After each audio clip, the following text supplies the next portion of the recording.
السلام علیکم ناظرین، امید ہے آپ خیریت سے ہوں گے۔ جہاں کے ہوں گے وطن عزیز کے محبت میں مگن ہوں گے۔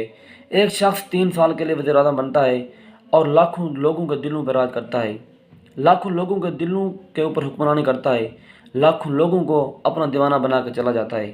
اور ایک دوسرا شخص جو 3 دفعہ وزیر اعظم بنتا ہے، جب وہ لاہور کے اندر جلسہ کرتا ہے تو لوگوں کو KPK اور بلوچستان سے بلاتا ہے۔ جب لاہور کے اندر جلسہ کرتا ہے تو بریانی کے ڈبے دے کے جلسہ کرواتا ہے۔ جب لاہور کے اندر جلسہ کرواتا ہے تو لوگوں کو آنے جانے کے اخراجات پے کر کے جلسہ کرواتا ہے۔ میاں صاحب، تم ہر دھندا کرنے میں کامیاب ہو سکتے ہو، لیکن عوام کے دلوں میں محبت کا بیج بونے میں تم کل بھی ناکام تھے، تم آج بھی ناکام ہو۔ آج مارسیرا کی سرزمین پر باپ بیٹی نے ایک انتخابی جلسے میں خطاب کرتے ہوئے کہا، کیمرے کی آنکھ نے یہ بات نوٹ کی ہوگی، مورخین اس پہ تبصرہ کریں گے۔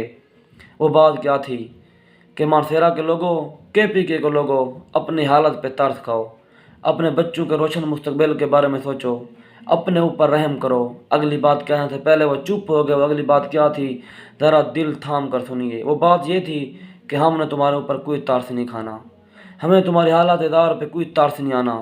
ہم ظالم لوگ ہیں، ہمیں مظلوم تو دکھتا ہی نہیں ہے، ہمیں مظلوم تو نظر ہی نہیں آتا۔ تم کب تک اس رب کی ڈھیل سے بچے رہو گے؟ تم کب تک یہ دھندے کرتے رہو گے؟ انشاءاللہ 8 فروری کا سورج اس ملک کے لیے، اس قوم کے لیے ایک نئی امید لے کے ابھرے گا۔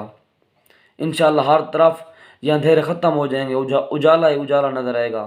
اس توقع اور دعا کے ساتھ اللہ تعالیٰ ملک پاکستان کی حفاظت فرمائے۔ اللہ تعالیٰ آپ کا حامی و ناصر ہو۔ السلام علیکم۔